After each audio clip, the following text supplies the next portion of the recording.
Now I'm going to go through a few reports, which one from McKinsey, one from Microsoft, and one from the European Union, and what their and give their implications in the area of health informatics. So these McKinsey has two reports. One is the summary of the other, and they're remarkable for having a very complicated long URL, which I give here. This came out April 2013, so it's a relatively recent for the purpose of this lecture report. And it had several important conclusions, which we'll now go through.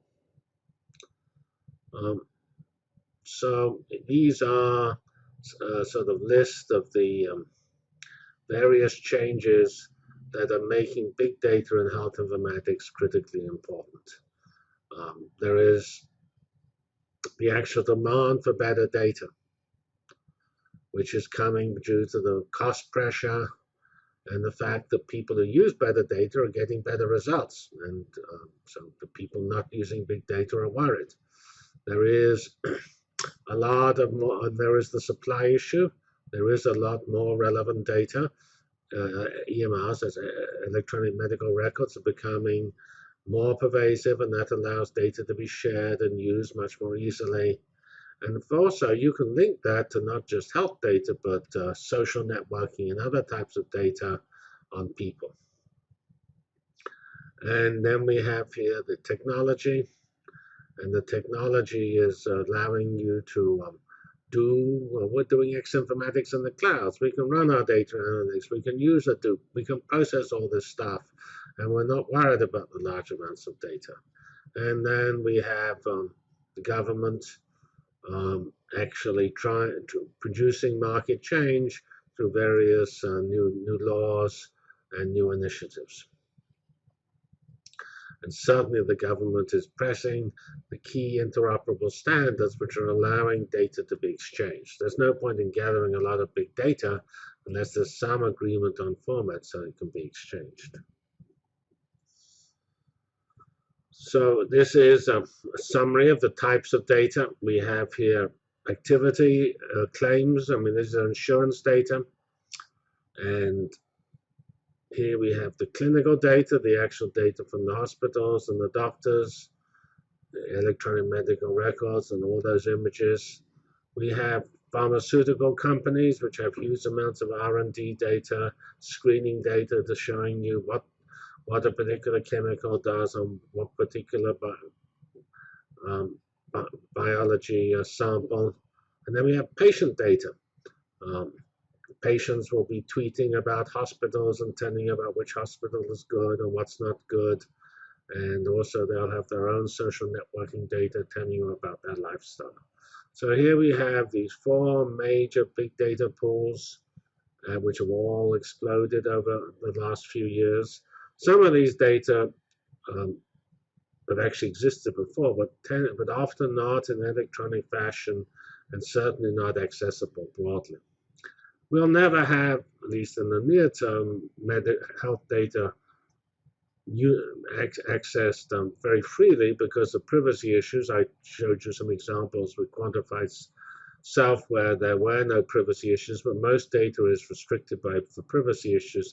But still, doctors and researchers will have access to significantly more data than they used to make better decisions. So these are the so-called value pathways, what this data is actually going to enable. It enables you to live better. I live terribly, so I can certainly be inform my lifestyle that will promote my well-being. Then if I get ill, which hopefully we won't, we can actually go look at the data on the various hospitals and who does what and which approach is effective to actually get the right care.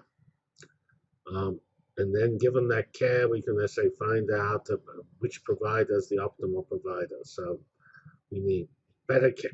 We can find the right approach, we find the right place to do it, and then we can also look and see whether it really is necessary to buy that special a proprietary drug or whether a generic is actually going to be sufficient.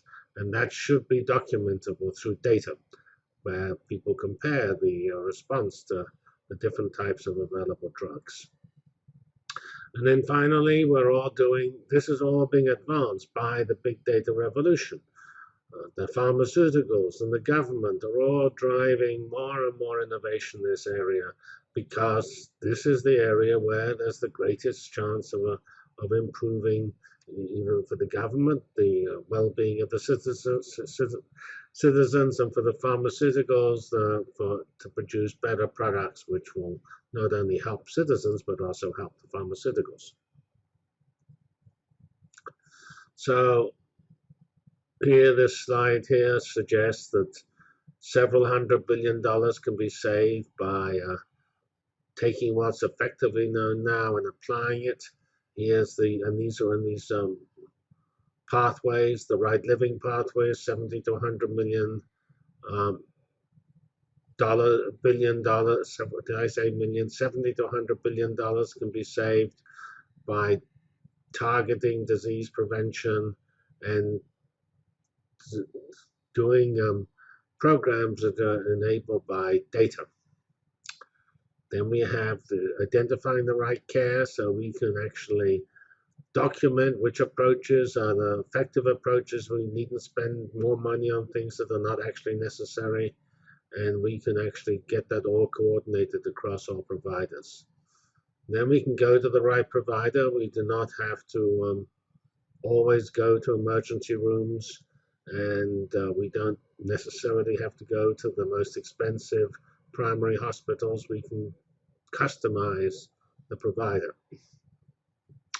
Then we have the right value, where we again can get the cost-effective drugs and not pay too much.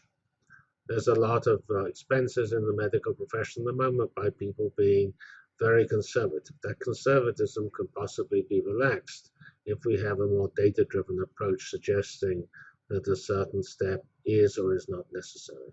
And here's where we have, possibly for a researcher like me, the most interesting area: accelerating discovery in the area of drugs and medical treatments through research and development and studying existing big data. Anyway, that total, you can see all of these areas has similar gains from 50 to 100 billion dollars, and the total is 300 to 450 billion.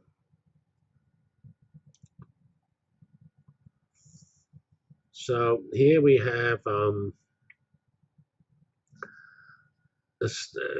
again these 5 pathways, the different ways we can use big data: the right living, the right care, the right provider, the right value, and the right innovation, and how it's spread among the different stakeholders.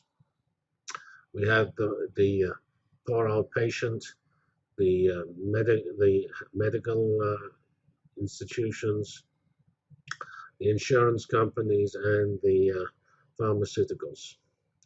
And this sort of shows you where the innovations are spread, and they're actually along almost every area. Possibly you can see that getting and choosing the appropriate value has a lot of that, and the choosing the appropriate care. So these are sort of related, because this tells you the care, this tells you how it should be implemented technically, which is the right drug and the cost-effective drug. So these have the greatest gains, but there's a lot of gains from people living in a healthy fashion, significant gains from choosing the right hospitals, and actually slightly disappointing. There are, and these are not dollar numbers, these are number of examples which they've identified. There are somewhat fewer in the innovation area.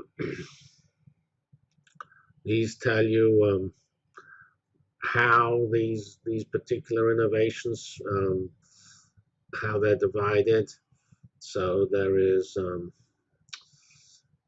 like here we have, most prevalent is actually being proactive about managing health and health education, just telling the patients what's going on. There's somewhat less about actually using the right drugs. Here we have choosing the right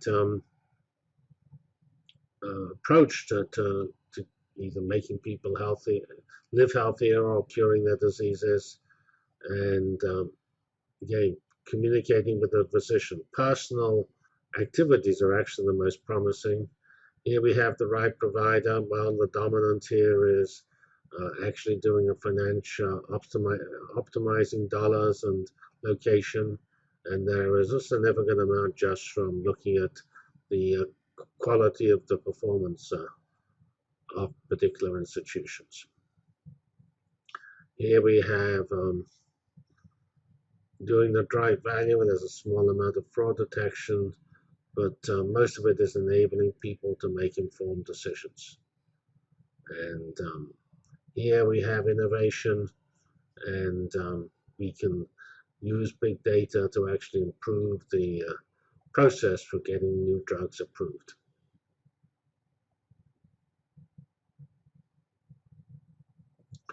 So this tells you how these 5 pathways, how they break up between public data types and proprietary data types, and what's called acquired data types, which are ones that you can effectively buy from somebody else, which are online resources which are not public, but they are available. And these are the types. Here we have these dark blue things are the venture capital funded businesses, and here we have the actual participants in the health data initiative, which are obviously possibly the largest source. Although when you get to proprietary, then not surprisingly, the actual businesses start being the dominant user of that particular type of information.